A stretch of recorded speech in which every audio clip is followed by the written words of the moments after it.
नमस्कार। आज का जो हमारा टॉपिक है वो है अनुसूची।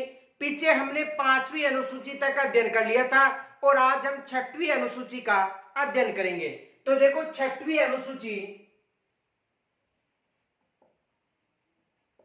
6वीं अनुसूची देखो 6वीं अनुसूची में जो 4 राज्य हैं, असम, मेघालय, मिजोरम व त्रिपुरा, 4 राज्यों के जनजाति जो क्षेत्र है उनके प्रशासन का उल्लेख मिलता है। तो अनुसूची 6 में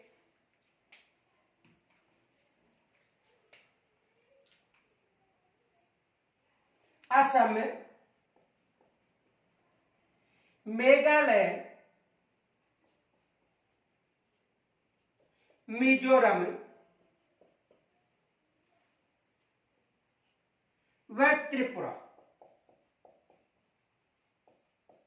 देखो असम, मेघालय, मिजोरम व त्रिपुरा जो राज्य है उनके जो जनजाति क्षेत्रों के प्रशासन के बारे में उल्लेख मिलता है।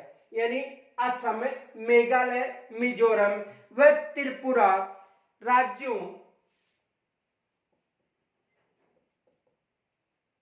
के जनजाति प्रशासन के उपबंध का उल्लेख मिलता है। यानी अनुसूची 6 में जो 4 राज्य हैं, कौन कौन से? असम, मेघालय, मिजोरम व त्रिपुरा। इन 4 राज्यों के जनजाति क्षेत्र का जो प्रशासनीय उपबंध है उनका उल्लेख मिलता है। देखो एक सूत्र याद रखना,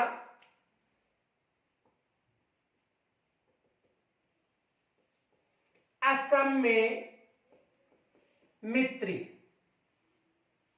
असम में मित्री, असम का मतलब असम, में का मतलब मेघालय, मी का मतलब मिजोरम और त्रि का मतलब त्रिपुरा। देखो एग्जाम में यहां से प्रश्न बनता है, प्रश्न ये बनता है कि 6वीं अनुसूची में किस राज्य का उल्लेख नहीं मिलता है। देखो एग्जाम में ये प्रश्न बनता है, 6वीं अनुसूची में किस राज्य का उल्लेख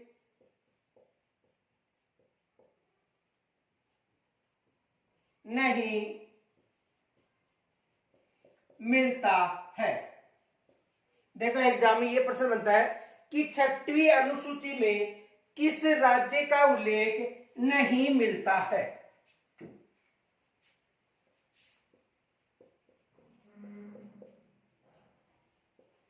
देखो वहां पर ऑप्शन मिल सकते हैं, असम,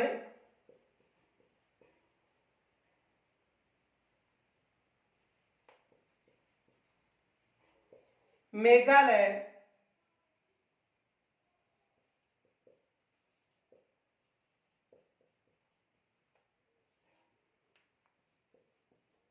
मणिपुर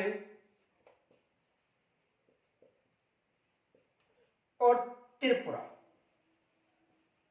देखो यानी ये याद रखने, असम, मेघालय, मिजोरम और त्रिपुरा।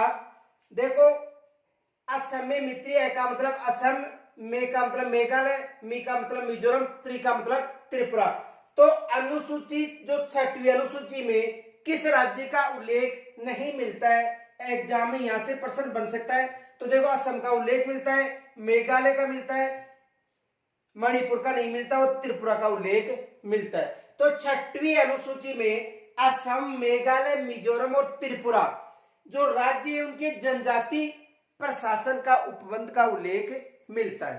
तो यहां से एग्जाम में प्रश्न बन सकता है। तो यहां तक स्क्रीनशॉट लीजिए।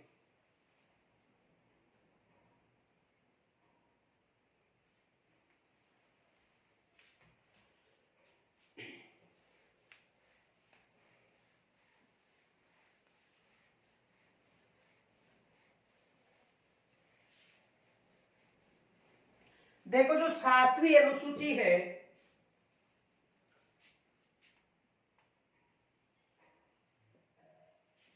सातवीं अनुसूची,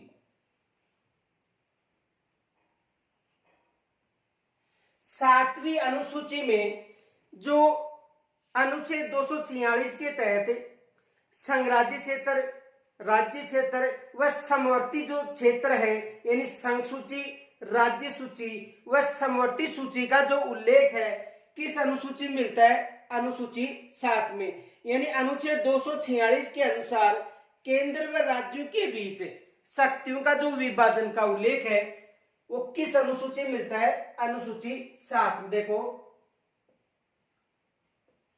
अनुच्छेद 246 के अनुसार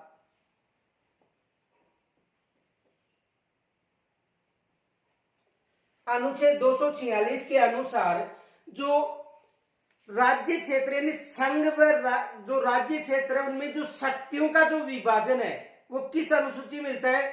अनुसूची 7 में। यानी संघ सूची का उल्लेख, राज्य सूची का उल्लेख और समवर्ती सूची का जो उल्लेख है वो किस अनुसूची मिलता है? अनुसूची 7 में। तो देखो अनुच्छेद 246 के अनुसार केंद्र व राज्य के मध्य शक्तियों के विभाजन का उल्लेख है।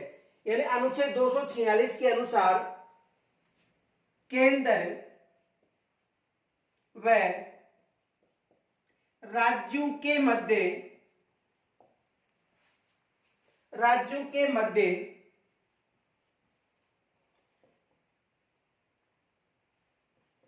शक्तियों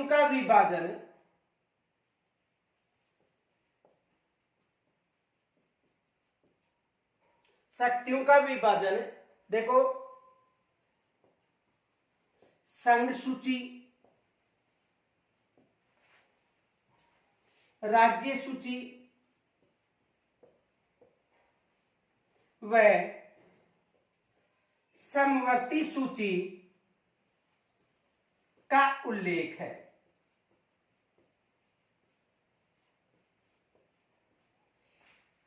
अनुसूची 7 में जो केंद्र व राज्य क्षेत्र के मध्य जो सूचियां विभाजित है, संघ सूची, राज्य सूची व समवर्ती सूची, उनका उल्लेख मिलता है। तो किस अनुच्छेद के अनुसार? अनुच्छेद 246 के अनुसार। किस अनुच्छेद के अनुसार?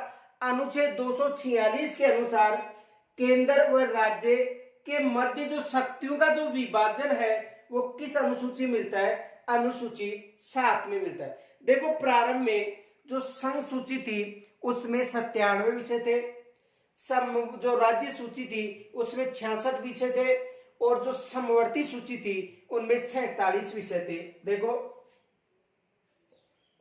संघ सूची,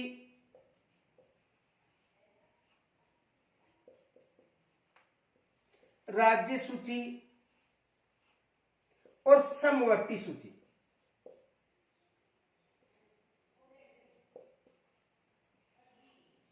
समवर्ती सूची देखो संघ सूची में प्रारंभ में कितने विषय थे? 97। प्रारंभ में कितने विषय थे? 97। और वर्तमान में इसमें जो विषय है वो उनकी संख्या कितनी है? 100। वर्तमान में कितने विषय है? 100। इनके अलावा जो राज्य सूची है उसमें प्रारंभ में कितने विषय थे? 61।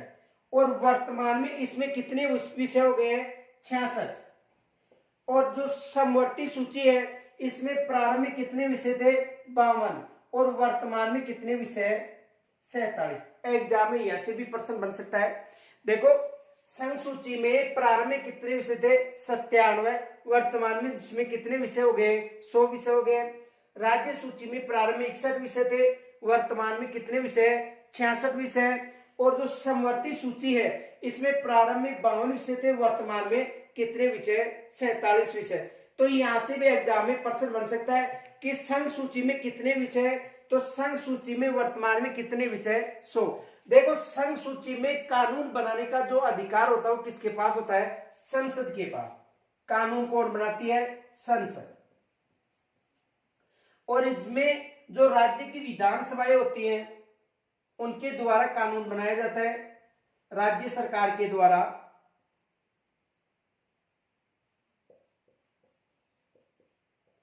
ये देखो, इसमें संसद के द्वारा कानून बनाया जाता है, इसमें राज्य सरकार के द्वारा, और समवर्ती सूची में केंद्र व राज्य सरकार दोनों के द्वारा जो कानून है वो बनाया जाता है।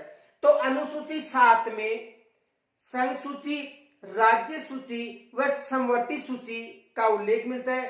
अनुच्छेद 246 के अनुसार केंद्र व राज्यों के मध्य जो शक्तियों का जो विभाजन है, जैसे संघ सूची हो गए, राज्य सूची हो गई, समवर्ती सूची हो गई, इनका उल्लेख मिलता है।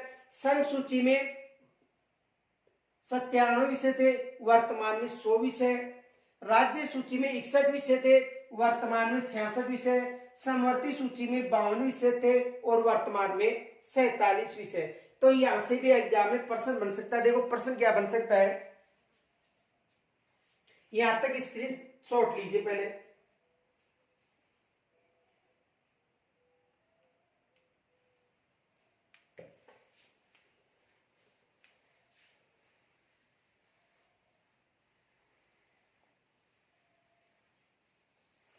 देखो प्रश्न बन सकता है, भारतीय डाक विभाग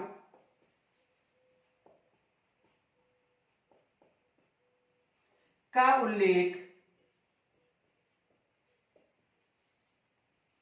संघ सूची में, भारतीय डाक विभाग का उल्लेख संघ सूची में मिलता है। यह किस सूची, किस अनुसूची में उल्लेखित है?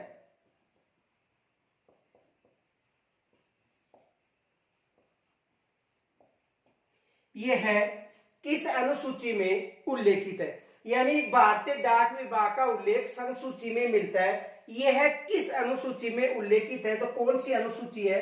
अनुसूची 7। अनुसूची कौन सी है? 7। तो यहां से भी एग्जाम में प्रश्न बन सकता है, स्क्रीनशॉट लीजिए।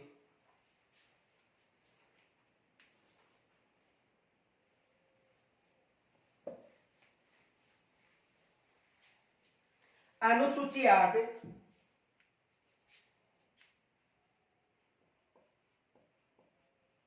अनुसूची 8। देखो अनुसूची 8 में जो भारतीय संविधान में जो भाषाओं का उल्लेख था वो अनुसूची 8 में मिलता है। संविधान की मूल भाषा में 14 भाषाएं सम्मिलित थी और वर्तमान में कितनी भाषाएं? वर्तमान में 22 भाषाएं। तो अनुसूची 8 में जो संविधान में, जो भारतीय संविधान में जो भाषाएं थी उनका जो उल्लेख है वो किस अनुसूची मिलता है? अनुसूची 8 में मिलता है। देखो इसमें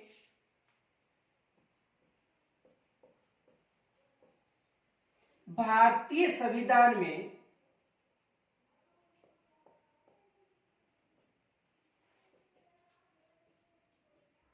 उल्लेखित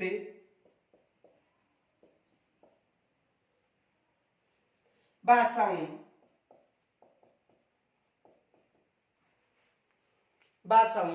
का उल्लेख मिलता है।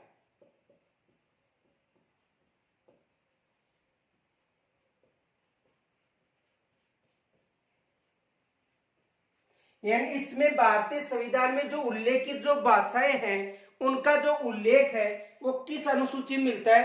अनुसूची 8 में मिलता है।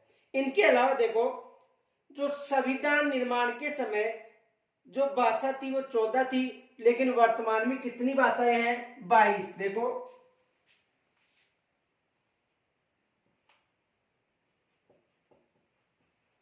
संविधान निर्माण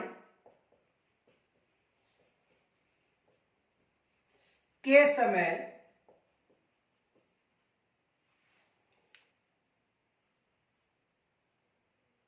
चौदह भाषा थी जो वर्तमान में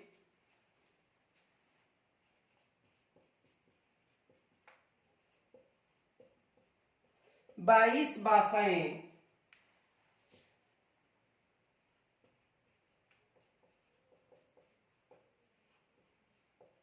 यानी मूल संविधान के निर्माण के समय जो मूल भाषाएं थी, संविधान द्वारा मान्यता प्राप्त जो भाषाएं थी वो कितनी थी? 14 भाषाएं थी। और वर्तमान में भाषाएं कितनी है? 22। एग्जाम में यहां से प्रश्न बन सकता है कि मूल संविधान में कितनी भाषाएं थी। तो मूल संविधान के समय कितनी भाषाएं थी? 14 भाषाएं थी। और वर्तमान में कितनी भाषाएं? 22। तो भारतीय संविधान में जो उल्लेखित भाषा यानी इसमें भारतीय संविधान में उल्लेखित भाषाओं का उल्लेख है, यानी संविधान के द्वारा मान्यता प्राप्त भाषाएं, यानी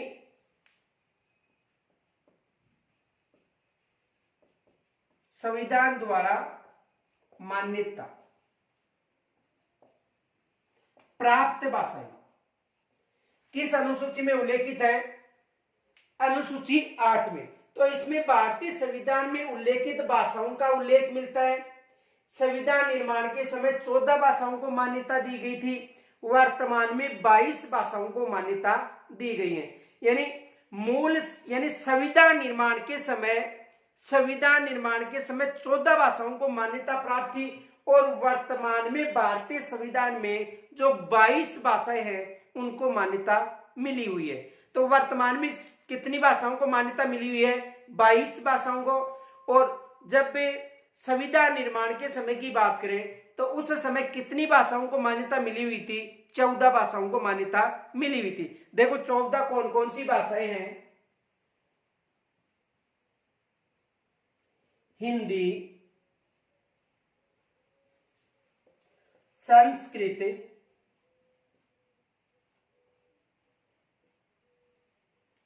उर्दू। 3 तो ये भाषाएं हैं, हिंदी, संस्कृत और उर्दू। इनके अलावा देखो कश्मीरी, एक भाषा कौन सी है? कश्मीरी। पंजाबी,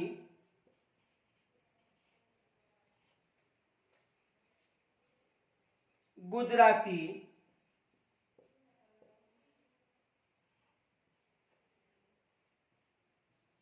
मराठी,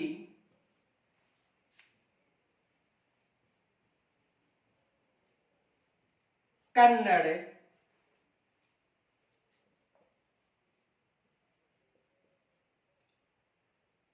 मलयालम,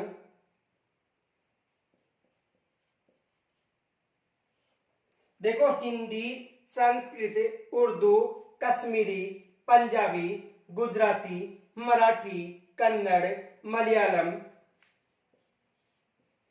तमिल, तेलुगु,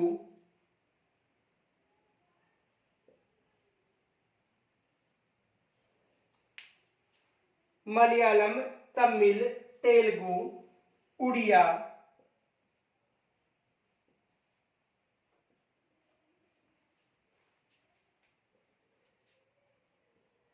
बंगला,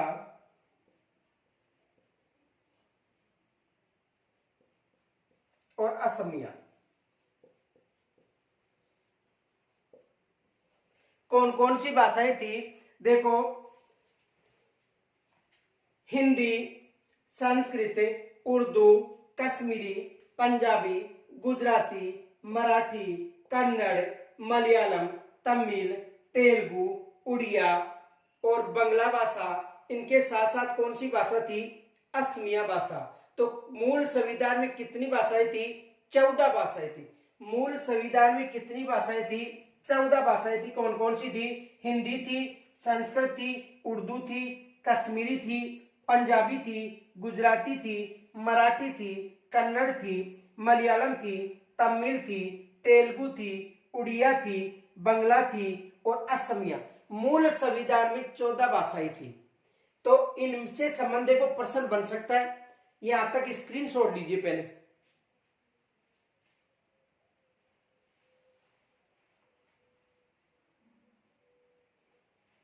चौदह भाषाएं हो गई हैं।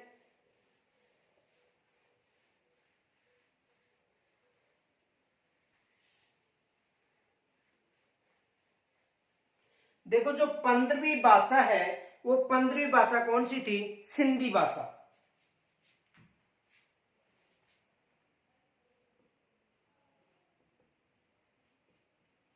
पंद्रहवीं भाषा कौन सी थी? सिंधी भाषा। 15वीं भाषा कौन सी थी? सिंधी भाषा थी। और संविधान में जो 21वां संशोधन हुआ था, 21वां संशोधन 1967 की बात है। तो देखो यानी 21वां संविधान संशोधन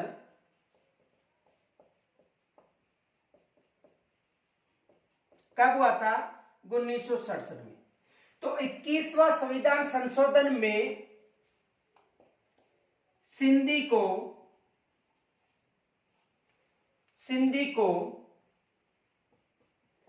15वीं भाषा के रूप में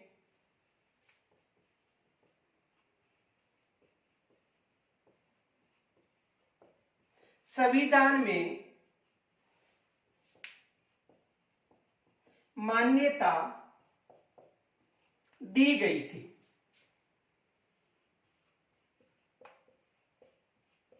यानी जो 15वीं जो भाषा थी उसे 21वें संविधान संशोधन 1967 के तहत संविधान में सम्मिलित किया गया था। एग्जाम में यहां से प्रश्न बन सकता है कि 21वां संविधान संशोधन के तहत किस भाषा को, देखो प्रश्न ये बन सकता है 21वें संविधान संशोधन के तहत किस भाषा को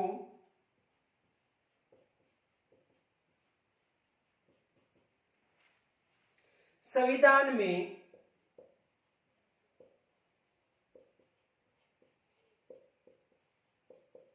शामिल किया गया था। यह एग्जाम में प्रश्न बन सकता है कि 21वें संविधान संशोधन के तहत जो भारतीय संविधान है उसमें किस भाषा को सम्मिलित किया गया था। तो 21वें संविधान संशोधन के तहत सिंधी भाषा को सम्मिलित किया गया था। कौन सी भाषा को? सिंधी भाषा को। यहां तक स्क्रीनशॉट लीजिए।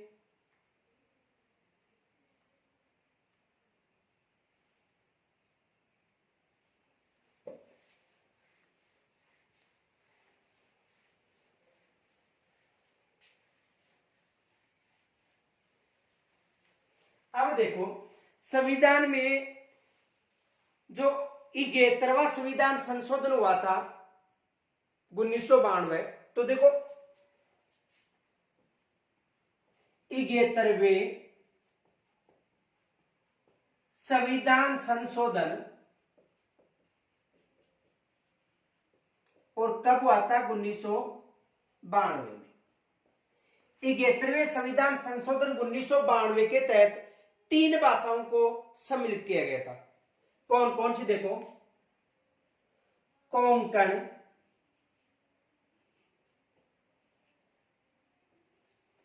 देखो 21वें संविधान संशोधन के तहत एक भाषा, और 71वें संविधान संशोधन 1992 के तहत 3 भाषा। एक तो कोंकण, मणिपुरी व नेपाली। इन 3 भाषाओं को सम्मिलित किया गया था। कोंकण, मणिपुरी और नेपाली किस संविधान संशोधन के तहत? 71वें संविधान संशोधन के तहत। तो इनको याद करने का सूत्र देखो, ये याद रख लेना सूत्र है कोमने। को का मतलब है कोंकणी या कोंकण, कोंकणी। को का मतलब कोंकणी भाषा हो गई। मैं का मतलब मणिपुरी और ने का मतलब नेपाल। अब देखो यहां से एग्जाम में ये प्रश्न बन सकता है, देखो ध्यान से समझना। 71वें संविधान संशोधन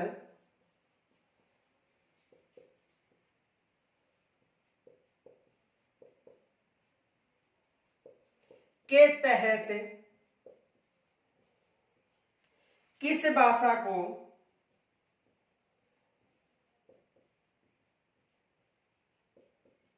शामिल नहीं किया गया था?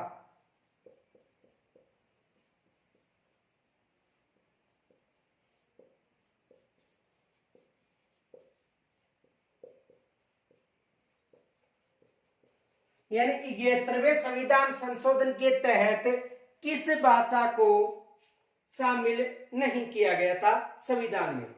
तो देखो संविधान में कौन सी भाषा शामिल नहीं की? देखो ए में मिल सकता है कोंकणी, बे में मिल सकता है सिंधी, से में मिल सकता है नेपाली और द में मिल सकता है मणिपुरी। ऐसा एग्जाम में प्रश्न बन सकता है। तो देखो 71वें संविधान संशोधन 1992 में कोंकणी, मणिपुरी, नेपाली भाषा को सम्मिलित किया गया था। सूत्र है कोम ने, को का मतलब कोंकणी, मैं का मतलब मणिपुरी और ने का मतलब नेपाली। और 71वें संविधान संशोधन के तहत संविधान में किस भाषा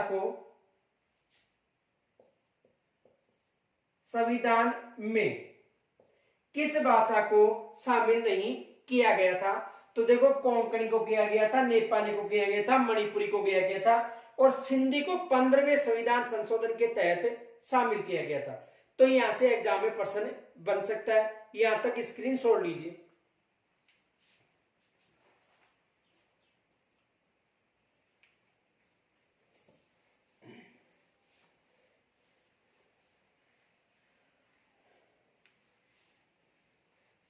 देखो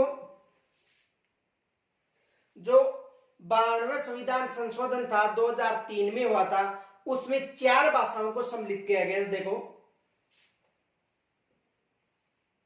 92वें संविधान संशोधन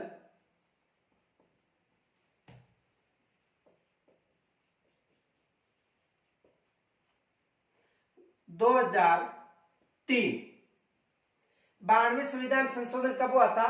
2003 में। तो 92वें संविधान संशोधन में देखो यानी 15वीं भाषा 21वें संविधान संशोधन के तहत 15 के बाद 16, 17, 18वीं जो भाषा थी वो 71वें संविधान संशोधन के तहत, और इसके तहत 19, 20, 21 व 22वीं भाषा को सम्मिलित किया गया था। किस संविधान संशोधन के तहत? संविधान संशोधन 92 के तहत कौन कौन सी थी? देखो 19वीं, 20वीं, 21वीं और 22वीं। देखो बोडो, डोगरी, संताली व मैथिली। बोडो, डोगरी, संथाली व मैथिली, इन भाषाओं को 92वें संविधान संशोधन 2003 के तहत संविधान में शामिल की गई थी। कौन कौन सी थी? बोडो भाषा थी, डोगरी थी, संताली थी और मैथिली थी। देखो इनको याद करने का सूत्र है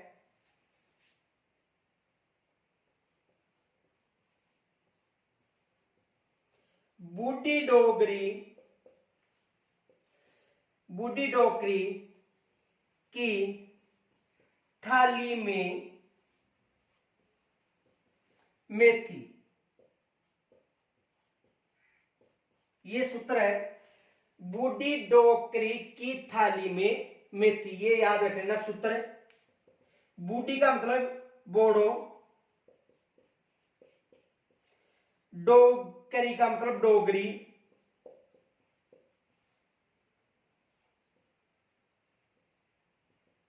और थाली का मतलब संथाली,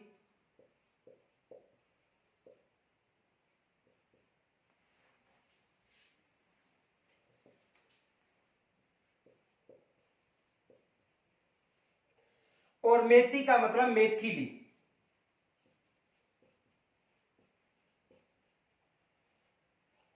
इन भाषाओं को सम्मिलित किया गया था। तो मूल संविधान के बाद में देखो सिंधी भाषा, कोंकणी भाषा, मणिपुरी भाषा और बोडो भाषा, डोगरी भाषा, संथाली भाषा और मैथिली भाषा को बाद में सम्मिलित किया गया था। यहां से भी एग्जाम में प्रश्न बन सकता है, पहले स्क्रीनशॉट लीजिए।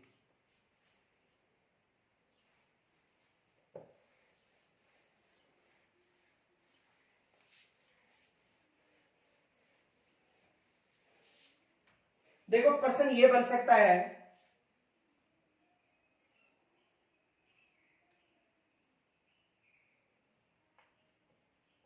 भाषाओं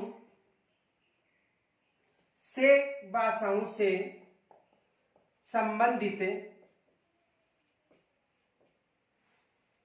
देखो भाषा संशोधन से संबंधित, भाषाओं के संशोधन से संबंधित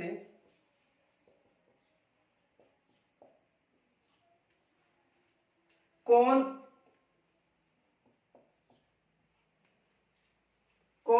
से या कौन सा संविधान संशोधन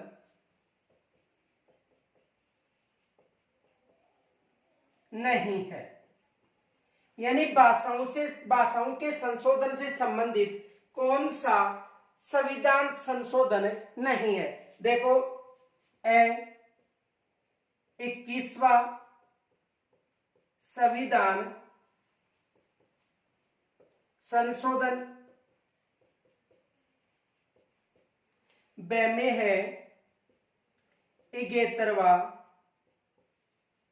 संविधान संशोधन और स में है 91वां संविधान संशोधन और द में है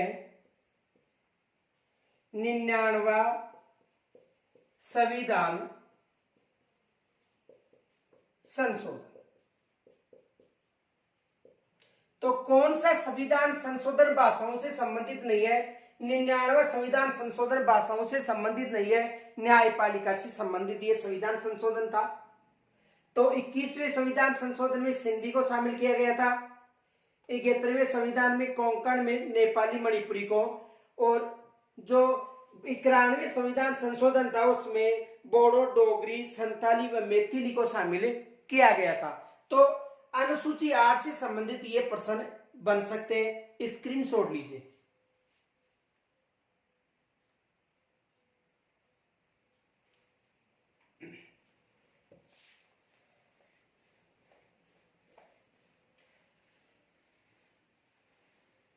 तो देखो जो अनुसूची 8 थी यहां तक मूल संविधान में इन्हें शामिल कर रखा था, अनुसूची 8 तक, यानी 1 से लेकर जो 8 तक की अनुसूचियां थी वो मूल संविधान में उल्लेखित थी। जो 9वीं अनुसूची थी वो बाद में जोड़ी गई थी। तो देखो अनुसूची 9 यानी संविधान के प्रथम संशोधन के द्वारा या प्रथम संविधान संशोधन के द्वारा किस अनुसूची को शामिल किया गया था? अनुसूची प्रथम को। यानी संविधान के यानी इस अनुसूची को प्रथम संविधान संशोधन 1951 द्वारा जोड़ा गया था। इस अनुसूची को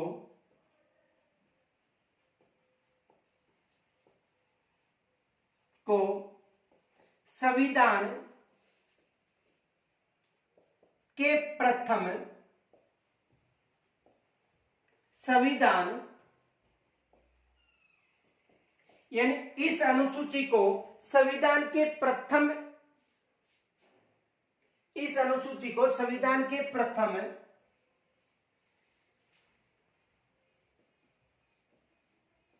संविधान संशोधन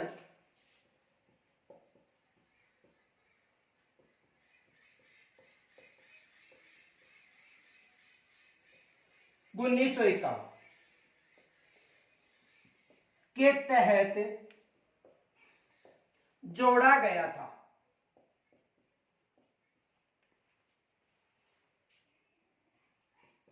यानी जो अनुसूची 9 है, इस अनुसूची को प्रथम संविधान संशोधन 1951 के द्वारा जोड़ा गया था। यह है मात्र एक संशोधन है जो संविधान सदस्यों द्वारा किए गए संशोधन को न्यायालय में चुनौती नहीं दिया जा सकता है। यह मात्र एक संशोधन है।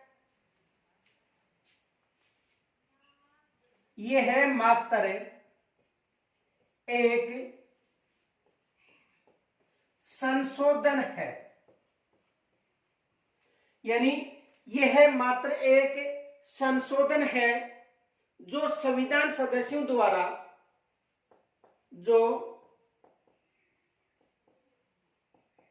संविधान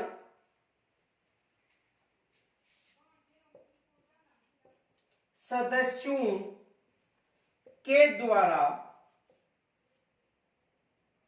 जोड़ा गया था। यानी यह है, देखो, इस अनुसूची को संविधान के प्रथम संविधान संशोधन 1951 के तहत जोड़ा गया था। यह मात्र एक संशोधन है जो संविधान सदस्यों के द्वारा किए गए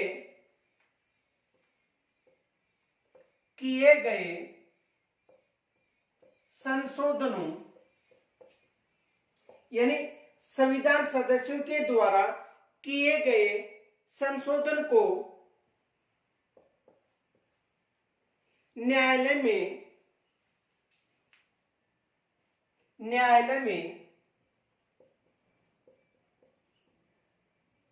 में चुनौती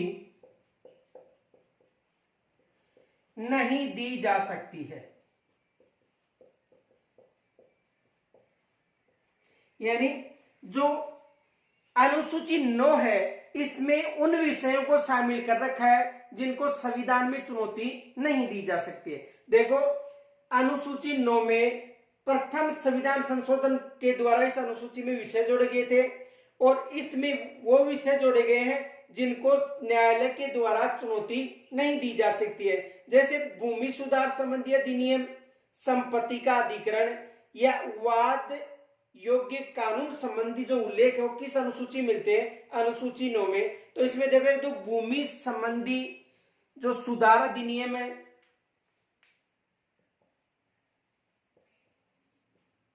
भूमि संबंधी सुधार अधिनियम,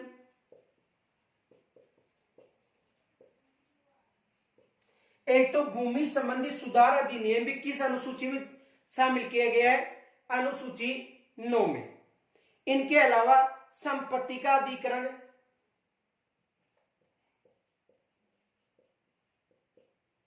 संपत्ति का अधिकरण,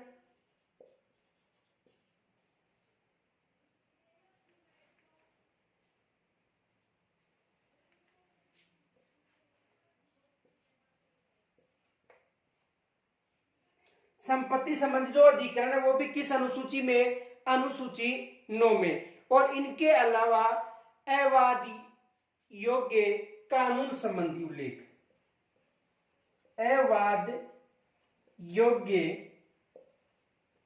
कानून संबंधी किस अनुसूची में उल्लेखित है? अनुसूची 9 में। देखो, अनुसूची 9 को प्रथम संविधान संशोधन के द्वारा जोड़ा गया था। यह विशेष याद रखना कि अनुसूची 9 को प्रथम संविधान संशोधन के द्वारा जोड़ा गया था। इसका मूल संविधान में उल्लेख नहीं है और इस अनुसूची में उन विषयों को सम्मिलित किए गए हैं जिनको न्यायालय के द्वारा चुनौती नहीं दी जा सकती है। एग्जाम में प्रश्न बन सकता है कि ऐसी कौन सी अनुसूची है जिसमें जो विषय सम्मिलित है उनको न्यायालय में चुनौती नहीं दी जा सकती है। तो कौन सी अनुसूची है? अनुसूची 9। तो इस अनुसूची में ये विषय शामिल किए गए, लेकिन अवाद योग्य कानून 2007 में सर्वोच्च न्यायालय ने निर्णय दिया कि 24 अप्रैल 1973 के बाद इस सूची में डाले गए विषय वाद योग्य होंगे। यानी 24 अप्रैल 1973 के बाद इस सूची में शामिल जो विषय है वो वाद योग्य होंगे। यहां तक स्क्रीन छोड़ लीजिए पहले।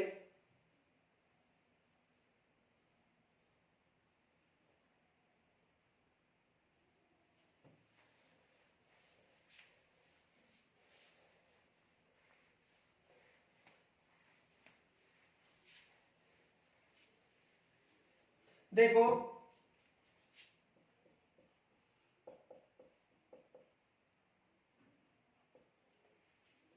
अवाद योग्य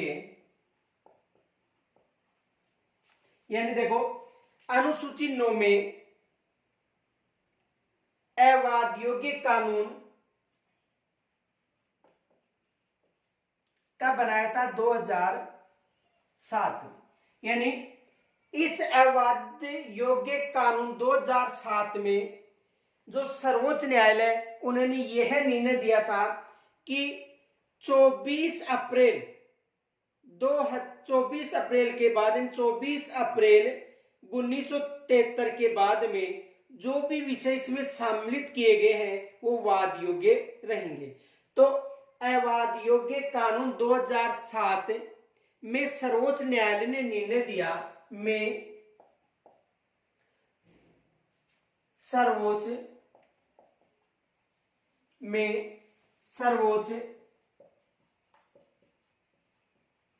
न्यायालय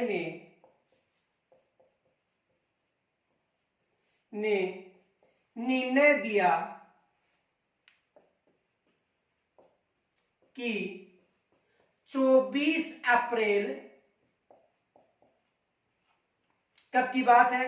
24 अप्रैल यानी 24 अप्रैल 1973 24 अप्रैल 1973 के बाद जो शामिल यानी 24 अप्रैल 1973 के बाद जो इसमें शामिल है विषय किसमें? अनुसूची 9 में। तो इसमें जो डाले गए विषय हैं वो वाद योग्य होंगे। शामिल विषय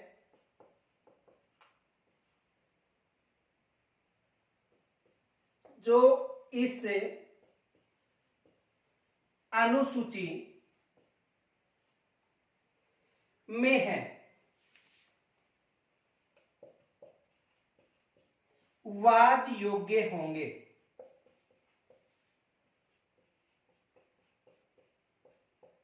देखो इसे दोबारा समझो। देखो अनुसूची 9 का उल्लेख मूल संविधान में नहीं था, एक तो ये प्रश्न बन सकता है। दूसरा, इस अनुसूची को प्रथम संविधान संशोधन 1951 के तहत शामिल किया गया था। प्रथम संविधान संशोधन 1951 के तहत शामिल किया गया था। दूसरा, इसमें वे विषय शामिल किए गए थे जो अवाद योग्य थे। लेकिन जो अवाद योग्य जो कानून था 2007 उसमें सर्वोच्च न्यायालय ने यह कहा था कि 24 अप्रैल 1973 के बाद जो विषय शामिल किए गए हैं वो वाद योग्य होंगे। तो यहां तक स्क्रीन छोड़ लीजिए।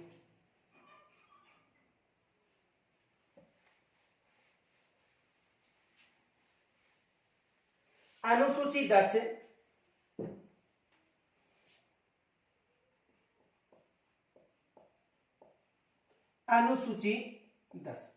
देखो अनुसूची 10 को भी बाद में जोड़ा गया था और इस अनुसूची में दल बदल का उल्लेख है। देखो अनुसूची 10 को बाद में जोड़ा गया था और इस अनुसूची में दल बदल का उल्लेख है। 52वें संविधान संशोधन 1985 में जो दल बदल संबंधी था उसका उल्लेख किया गया था। तो इस अनुसूची में दल बदल का उल्लेख है और इसमें दल बदल संबंधी उपपदों का उल्लेख है जिसे 52वें संविधान संशोधन 1985 में जोड़ा गया था। देखो इस अनुसूची में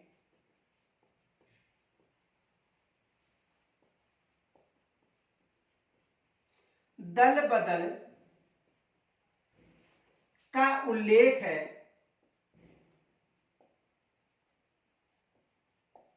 जिसे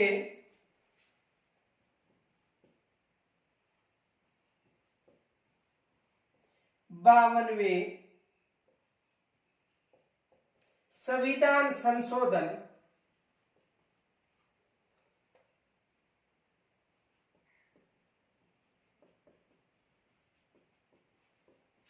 1985-86 में जोड़ा गया था।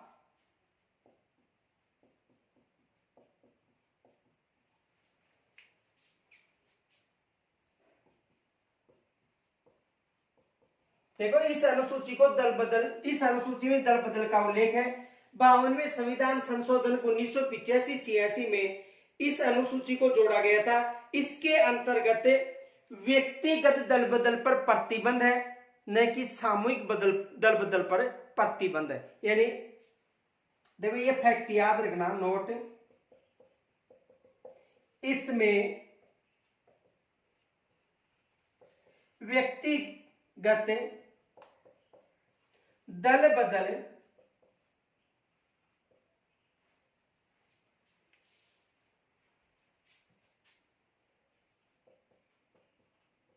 पर प्रतिबंध है। यानी इसमें देखो, इसमें व्यक्तिगत दल बदल पर प्रतिबंध है, जबकि सामूहिक दल बदल को जबकि सामूहिक दल बदल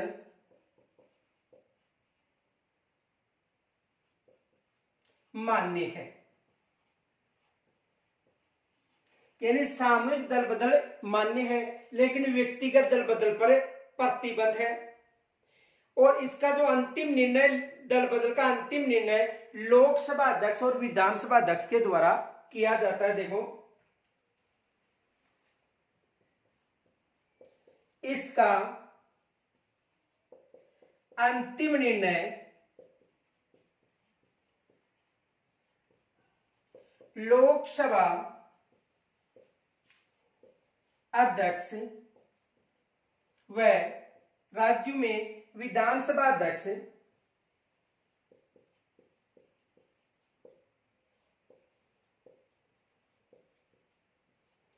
के द्वारा किया जाता है।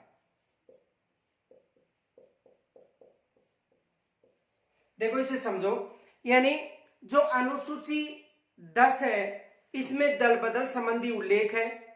और दल बदल का मतलब कि एक जो राजनेता है वो अपनी पार्टी को छोड़कर दूसरी पार्टी में सम्मिलित होता है तो उसकी उस पार्टी की सदस्यता क्या हो जाती है, समाप्त हो जाती है।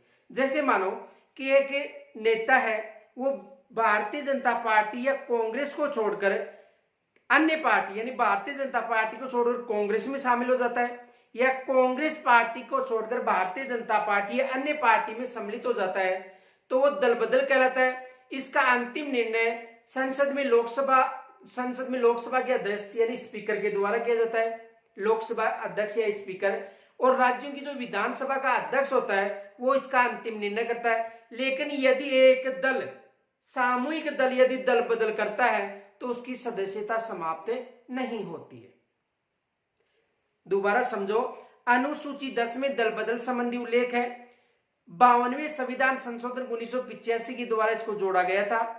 और यदि इसमें एक व्यक्ति दूसरी पार्टी में सम्मिलित होता है तो उसकी सदस्यता समाप्त हो जाती है। लेकिन एक दल यदि दूसरा दल में जाकर सम्मिलित होता है तो उसकी सदस्यता समाप्त नहीं होती है। इसका अंतिम निर्णय संसद में लोकसभा अध्यक्ष के द्वारा किया जाता है और राज्य में विधानसभा के अध्यक्ष के द्वारा किया जाता है। और यह संविधान संशोधन जब पारित हुआ था उस समय प्रधानमंत्री राजीव गांधी जी थे। यह भी प्रश्न पूछ सकता है कि 52वें संविधान संशोधन के तहत दल बदल संबंधी प्रतिबंध लगाया गया था, उस समय भारत का प्रधानमंत्री कौन था? तो उस समय भारत का प्रधानमंत्री कौन था? राजीव गांधी जी प्रधानमंत्री थे भारत के। इस समय राजीव गांधी जी भारत के प्रधानमंत्री थे। यहां तक कोई समस्या हो तो यहां तक स्क्रीन छोड़ लीजिए।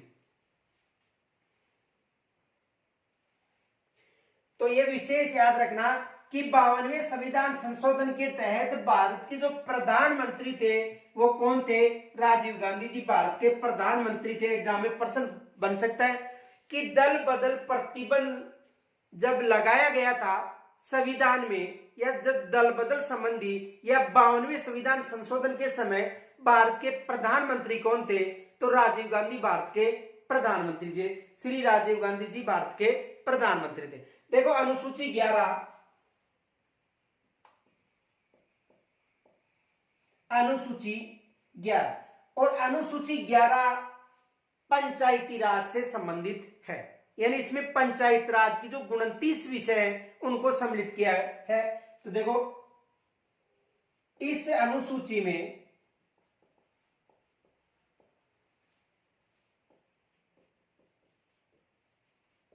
पंचायती राज को जोड़ा गया था, को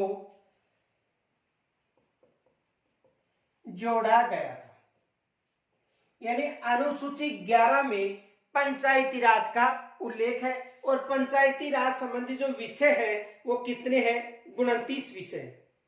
तो देखो पंचायती राज से संबंधित किस अनुसूची में उल्लेख मिलता है? अनुसूची 11 में। और इसे 73वें संविधान संशोधन 1992 के तहत जोड़ा गया था।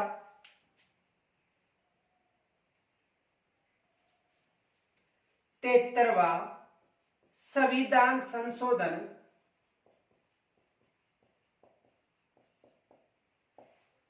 1992, यानी इस अनुसूची में पंचायती राज को जोड़ा गया था 73वें संविधान संशोधन 1992 के तहत। और कितने विषय हैं इसमें? 29 विषय। इसमें विषय कितने हैं? 29 विषय, ये भी पूछा जा सकता है। इनके अलावा देखो 1992 में संशोधन किया गया था, लेकिन 24 अप्रैल 1993 को पंचायती राज संबंधी जो संशोधन था वो पारित हो गया था। देखो 24 अप्रैल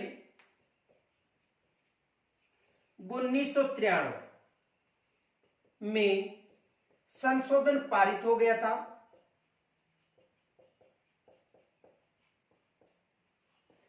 यानी कब पारित हुआ था? 24 अप्रैल 1993 को। इस कारण 24 अप्रैल को पंचायती राज दिवस मनाया जाता है। पंचायती राज दिवस कब मनाया जाता है? 24 अप्रैल को। देखो 73वें संविधान संशोधन 1992 में संशोधन किया गया और यह पारित कब हुआ था? 24 अप्रैल 1993 को पारित हुआ था। और कौन सा संविधान संशोधन था? 73वां संविधान संशोधन। देखो अनुसूची 11 में पंचायती राज का उल्लेख है। पहला प्रश्न ये बन सकता है, किस संविधान संशोधन के तहत पंचायती राज को शामिल किया गया था? 73वें संविधान संशोधन के तहत। 73वां संविधान संशोधन 1992 में संसद में लाया गया था, जो 1993 में पारित हुआ था। कब पारित हुआ था? 24 अप्रैल 1993 को पारित हुआ था। इस कारण 24 अप्रैल को पंचायती राज दिवस मनाया जाता है।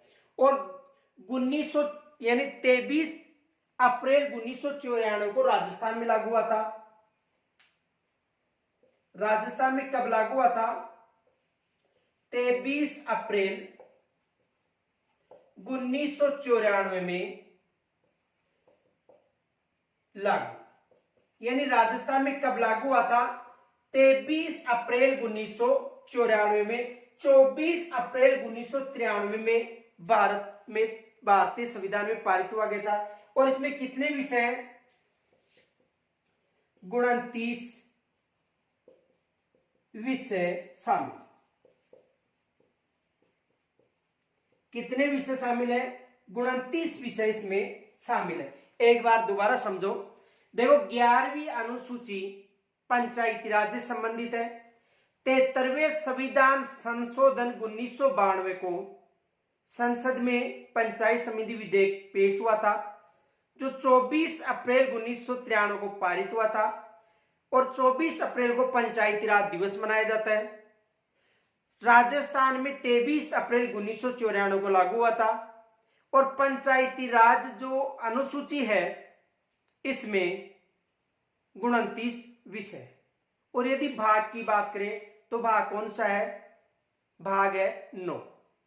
अब देखो, जब पंचायती राज या 73वें संविधान संशोधन की बात करें तो उस समय भारत का जो प्रधानमंत्री था पीवी नरसिंह राव जी थे।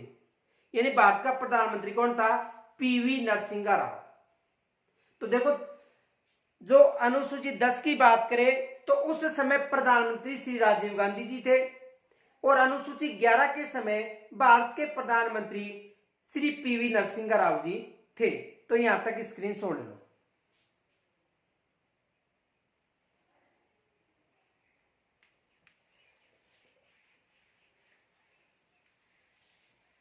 देखो, भारत में जो पंचायती राज है त्रिस्तरीय है, जिसमें 3 स्तर है, ग्राम पंचायत, पंचायत समिति और जिला परिषद। 3 स्तरीय है, ग्राम पंचायत, पंचायत समिति और जिला परिषद।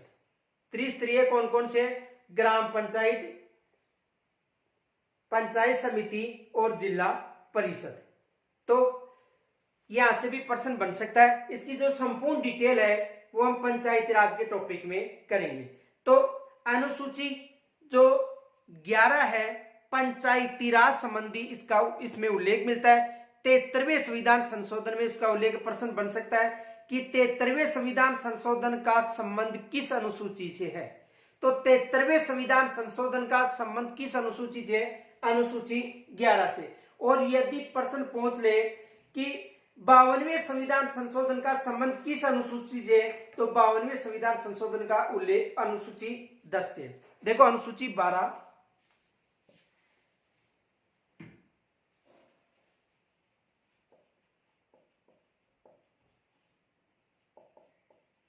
देखो अनुसूची 12 यानी 74वें संविधान संशोधन की बात करें तो 74वें संविधान संशोधन के तहत नगर पालिका अधिनियम, यानी इसमें नगर पालिका अधिनियम एवं उसके 18 विषयों का उल्लेख मिलता है। 74वें संविधान संशोधन 1992 के द्वारा जोड़ा गया था, जो 19 जून 1993 को पारित हो गए थे। तो अनुसूची 12 में नगर पालिका अधिनियम संबंधी उल्लेख मिलता है। और कितने विषय हैं, 18 विषय। तो देखो,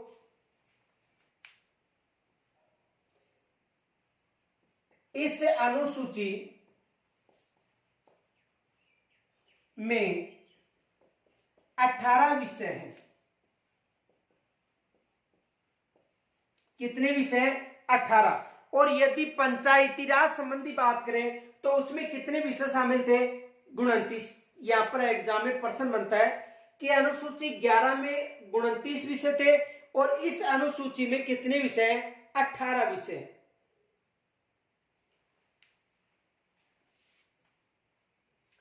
चौहत्तरवें संविधान संशोधन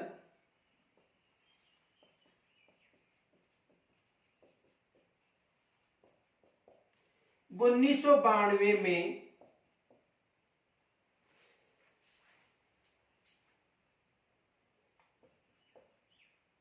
नगर पालिका, देखो 74वें संविधान संशोधन 1992 के तहत जो नगर पालिका अधिनियम है, नगर पालिका जो अधिनियम है उसे संविधान में रखा गया था। किस संविधान संशोधन के द्वारा, 74वें संविधान संशोधन 1992 के द्वारा नगर पालिका अधिनियम को संविधान में रखा गया था, जो जून 1993 को पारित हुआ था। कब पारित हुआ था, जून 1993 में। देखो, अनुसूची 12 में जो नगर पालिका अधिनियम संबंधी उल्लेख मिलता है, कितने विषय हैं, इसमें 18 विषयों का उल्लेख मिलता है। कितने विषयों का उल्लेख मिलता है, 18 विषयों का उल्लेख मिलता है। और 74वें संविधान संशोधन के तहत नगर पालिका के जो 18 विषय है उनके लिए 74वां संविधान संशोधन 1992 हुआ था और ये 1993 में पारित हुआ था। इसमें 3 स्तरीय है, नगर पालिका, नगर निगम व नगर परिषद। तो इसमें किसका उल्लेख मिलता है? नगर पालिका संबंधी उल्लेख मिलता है। तो देखो यहां तक स्क्रीनशॉट लीजिए।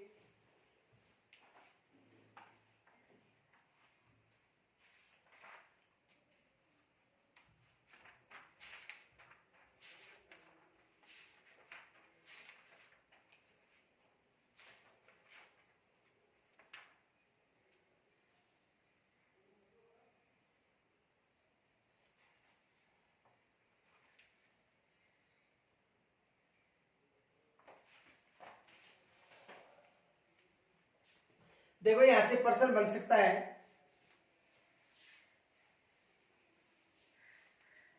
क्वेश्चन ये बन सकता है, नगर पालिकाओं की शक्ति का उल्लेख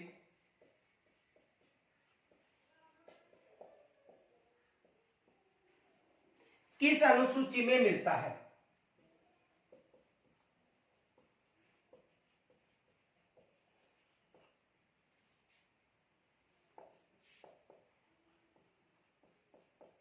तो किस अनुसूची में मिलता है? अनुसूची 12 में।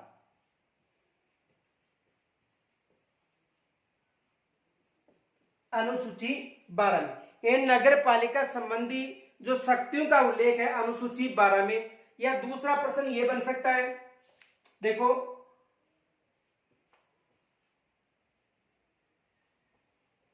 73वां संविधान संशोधन का संबंध 11वीं अनुसूची, कौन सी अनुसूची? 11वीं। और 74वां संविधान संशोधन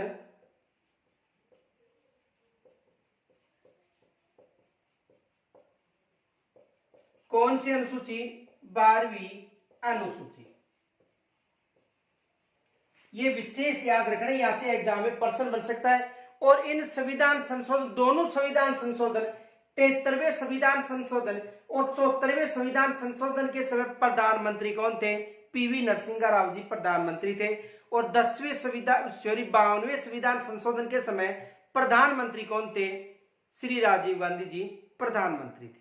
तो देखो यहां से ये प्रश्न बन सकते हैं। यह एग्जाम में ये भी प्रश्न पूछा गया था कि पंचायती राज में कितने विषय शामिल है या मद शामिल, विषय या मद, तो 29 मद या विषय शामिल है। और नगर पालिका संबंधी यदि 12वीं अनुसूची की बात करें तो 18 विषय या मद शामिल है। यहां तक यदि कोई समस्या हो तो कमेंट्स के द्वारा जरूर बताना और इस वीडियो को अधिक से अधिक अपने ग्रुपों में शेयर करना। धन्यवाद।